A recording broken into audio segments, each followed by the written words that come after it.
All right, I guess we'll get started today. Thank you all for joining us. My name is Heather Walmsley. I'm an assistant director here at Carnegie, assistant director of admission here at Carnegie Mellon University, and welcome to your Admission Insights webinar on admission decisions, how colleges determine the class. Today I'll be giving an overview of how high select institutions utilize holistic review in determining their admitted class. Basically how admission officers interpret applicants and what they use in the process to determine an admit decision. I know too that a lot of high schoolers all over the country and all over the world have been drastically impacted by COVID-19 and are concerned with how some of these changes will affect your application. And hopefully I'll be able to address some of those concerns throughout this presentation as well. We'll also have time at the end of our session for a Q&A, a question and answer session. And throughout the presentation, my colleague, Dave DeBoer, who will introduce himself in a minute, will be manning our chat section of this Zoom meeting. So Dave, if you want to introduce yourself and just let everybody know how that's going to function. Yes, hi, good afternoon, everyone. My name is Dave DeBoer. I'm a Senior Assistant Director of Admission at Carnegie Mellon University. And like Heather said, I will be manning today's chat. So if you are unfamiliar with Zoom, if you move your cursor down to the bottom of your Zoom window, you should be able to see a chat button. And if you click that, it's going to pull up a chat box. If you have a question about the presentation, you can feel free to send that directly to me. You'll see a button that says to, and you should be able to choose a drop down and pick Dave DeBoer. And that'll send the question right to me. And then I'll either save it for Heather to answer as part of the group Q&A, or if it's a quick question, I'll try to answer as many as I can. Up front at the end of the presentation, I'll be sure to leave some contact information as well. So if you have additional questions, you can get in touch with us. Great, thank you, Dave. All right, so we're going to get started. The first thing we're going to talk about is selective admission and holistic review. So we'll start with an overview of what selective admission is. Carnegie Mellon University, along with several other universities that you might also be interested in, is a selective admission institution. Selective admission implies that an institution's acceptance rate is competitive and that openings are limited compared to their applicant pool. Selective admission colleges and universities are looking for well-rounded applicants with academic strength as well as extracurricular and community involvement. Selective admission will typically focus on holistic review. Carnegie Mellon utilizes holistic review, and it is a process that considers many factors in an admission decision. No one factor will be the make or break of an applicant, and every factor is reviewed with the context of the student and the environment that they're in. So we're just going to expand a little on holistic review here. You can see that academic and non-academic factors are taken into consideration.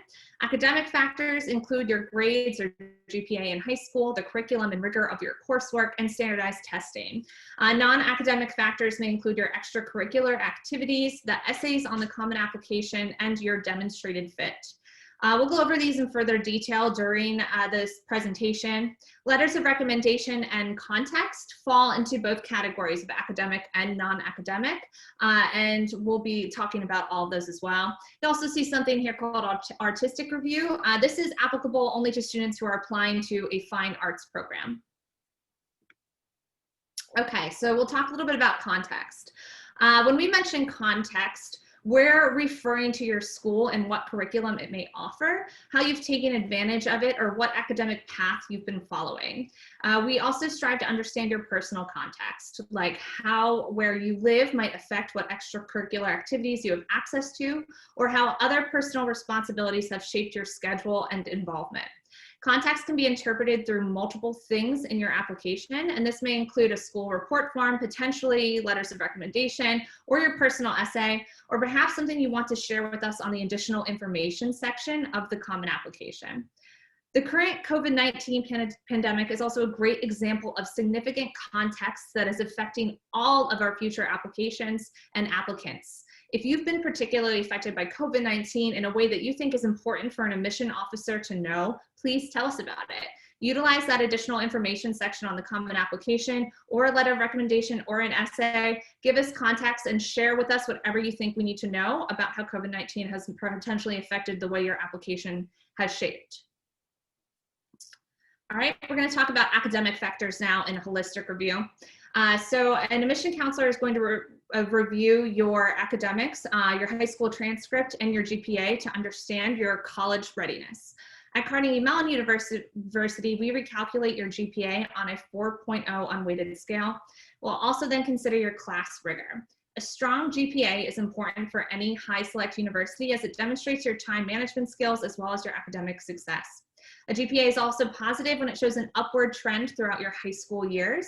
This shows us your ability to develop and improve a growth mindset in your academics. Occasionally, a student may have 1 or 2 grades that doesn't fit into an upward trend or perhaps an outlier compared to others. If this has happened to you and there is a particular reason for a drop in a grade, you should explain it on your common application. Give the admission officer context as to why this may have occurred. Along with the strong GPA, high selects will also analyze the level of coursework you've taken. Admission officers want to see that you've challenged yourself as much as possible within the context of what your school offers.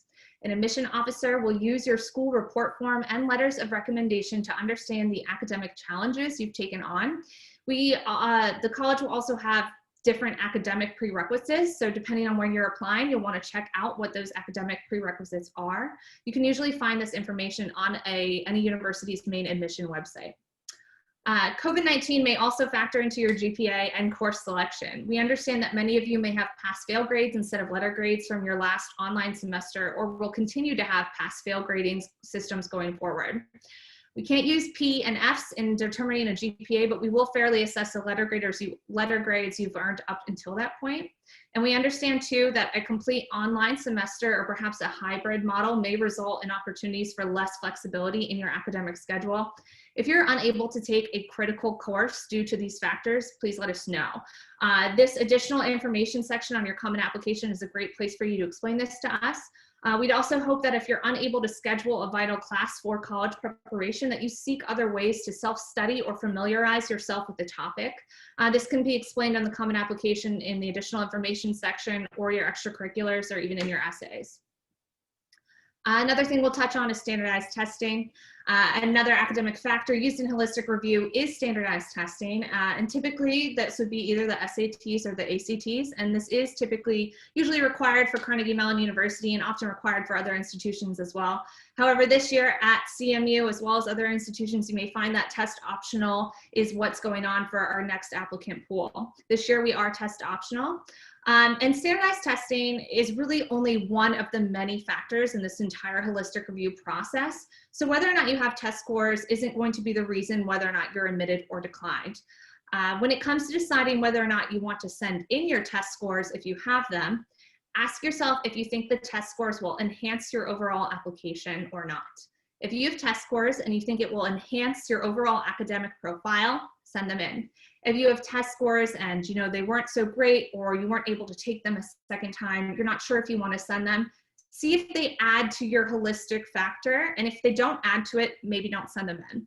So again, just think of it that way. Do my scores enhance my academic profile? And if so, send them in. All right, the next thing we're going to talk about is letters of recommendation. So holistic review processes will also utilize letters of recommendation, and at Carnegie Mellon we require a letter of recommendation from your high school counselor and one from a teacher. Again, you'll want to confirm with what other institutions you're applying to what the requirements are there. Most institutions will accept more than the required amount of letters if you want to send them. Letters of recommendation are useful in both the academic and non-academic spectrum in the review process. They are often a place where a teacher or counselor will discuss a student's academic ability, work ethic, and time management skills. They're also useful in helping us get to know you better as a person and on a personal level.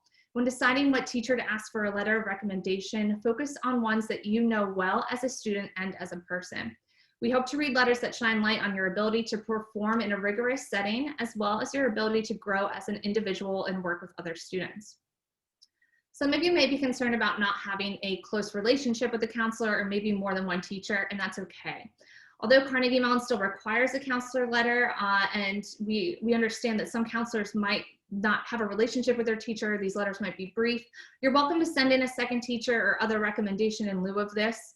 Any other recommendation, though, although not required, can be written by someone who isn't a teacher as well. So you can send in a teacher from a letter from a coach, a local community member, anybody who you think knows you well, you can always send in a letter from as well. Be mindful, though, that when only 2 letters are required, it's possible that the admission committee may only read the 2 that are required. So although you might send in extra letters, there's not a guarantee that they'll all get read. Okay, non-academic factors.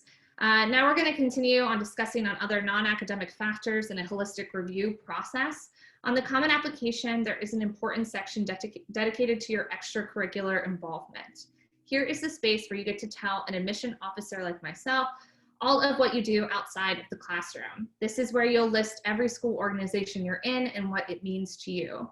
But it's also where you might mention a part-time job or an internship you did over the summer. It's a space where you can tell us about your rock collection or how you're writing a novel in your free time. Maybe you take care of your little siblings after school, or maybe you help out with your family business. We want to know everything that you're doing.